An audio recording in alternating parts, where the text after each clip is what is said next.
With restaurant experience, a suntan, and an ever-deepening relationship with recreational drugs. I went to culinary school, then to New York City, and never returned. Today, however, I'm staying in Massachusetts, heading over to the western part of the state, one of the most beautiful areas of the country, the gorgeous mill towns, Victorian houses, deeply felt, famously upright New England values, Norman Rockwell America, where something really inexplicable and unexpected has happened. Bucolic, New England is a new mecca for heroin use. Emergency room admissions, overdose deaths. We have rural law enforcement areas dealing with crimes being committed that never happened before. Detectives are working around the clock. Dealers are making a killing. Not New York or Baltimore or LA or Chicago, but rural towns like this one are now statistically ground zero for the heroin epidemic. What the hell happened?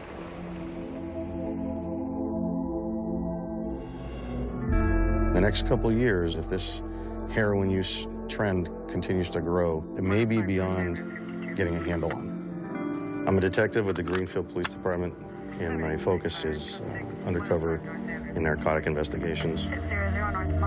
This is a well-known area to us, very active. Heroin use, past year, it's just increased to a level I've never seen any other drug come into an area. People that are in it are all going to be affected. It hasn't topped out yet.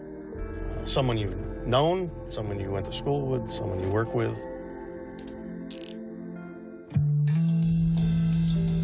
So, Sonny Crockett gets a Ferrari. What's wrong with this picture?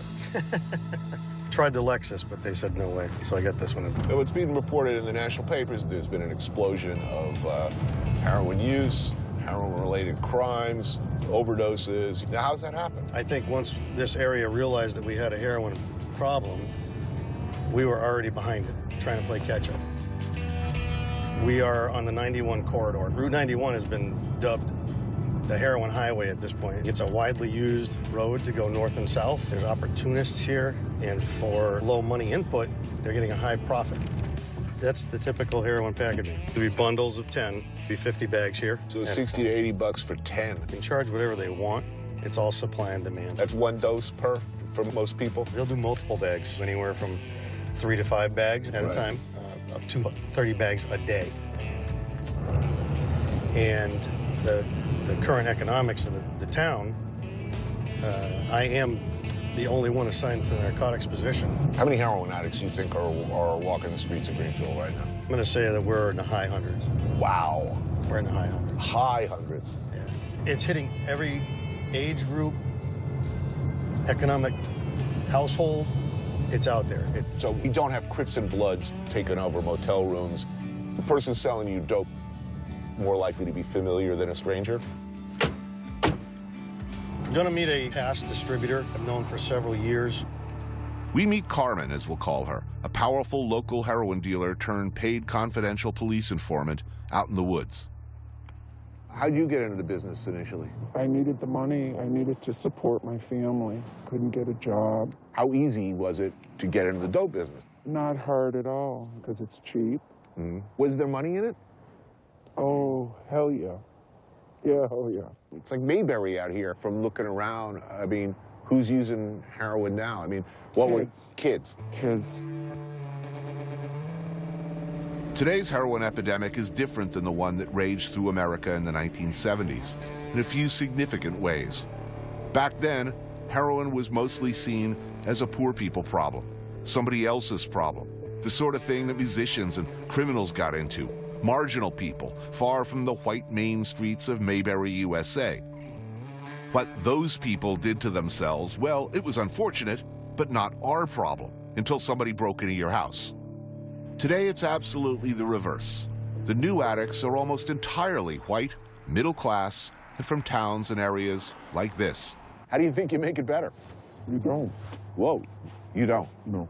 There's going to be more robberies. There's going to be more killings. Take one person off the street here, 2 more come in. At your peak, how many customers did you have? Probably all of Greenfield. What happened? How did the kid next door, along with mom, pop, and grandma too, become users of hardcore illegal narcotic drugs? The worst drug with the worst reputation? I'll take you there. Well, maybe. Start here. Once you've found the right doctor and have told him or her about your pain, don't be afraid to take what they give you. Often, it will be an opioid medication. Here's a 1996 promotional video from the fine folks at Purdue Pharmaceuticals. Sent around to doctors, it encouraged them to prescribe the latest, newest, most wonderful drug for long-term pain management, OxyContin. Some patients may be afraid of taking opioids because they're perceived as too strong or addictive. But that is far from actual fact. Less than 1% of patients taking opioids actually become addicted. Sales of OxyContin, initially and falsely proclaimed as not addictive, absolutely skyrocketed from $45 million in 1996 to $3.1 billion in 2010. That same year, Purdue tweaked the way they were making Oxy in an attempt to, they said, limit its addictive qualities. Finally, the government and law enforcement took a harsh look at the drug, and it became much harder to get legally, which sucked for the thousands and thousands who by now had a serious habit. I'm Ruth Potee. I'm a family physician in Greenfield, Massachusetts, and I grew up here. My dad was actually a small-town doctor out here. I'm a total generalist, but for the last 4.5 years, a larger part of my practice has been focused on addiction to opiates. You know, I got put on pain medication. Then when they started disappearing, everybody else was doing it.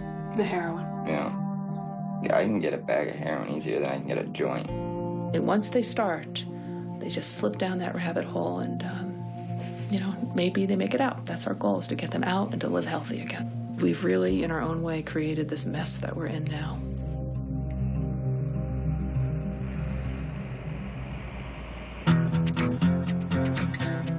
In downtown Greenfield, the People's Pint, an eco-conscious, locavorian pub that brews its own beer, uses only farm-fresh ingredients, and composts its leftovers. It's where I meet up with Dr. Potee for dinner. I guess my first question is, who's doing dope? Everybody starts with pills. There's nobody who everybody starts with pills. There's nobody who goes from marijuana to heroin. There's an in-between step. Always pills. It's pills that people get from their doctor. From me, particularly the young people, had an injury, a sports-related injury, had their wisdom teeth out, and they felt awesome on the drug. And they were like, how can I get more of that? After 3 to 6 months of looking for more of that, they couldn't find it, and then they jumped. Is it Big Pharma's fault? Is it doctor's fault? Is it who made a mistake here? So I think it's complicated. I'm not going to say there's one entity here that's responsible, but there was a lot of money to be made by promoting the treatment of pain to the highest level. And Big Pharma made a lot of money on this. And I was taught in residency, you give people as much pain medicine as they need, you get them out of pain, we will judge your hospital, we will judge your emergency room based on your pain scores. That's how we were taught. And we were also told these medicines aren't really all that addictive. We started handing out pills like crazy. 100 million Americans have chronic pain. So we did a disservice as doctors and as prescribers. Like, we took data that was bullshit, right? And then we went forth with it and said, oh, prescribe it to everyone. They won't get addicted. We know what we're doing. Guess what? We didn't know what we were doing.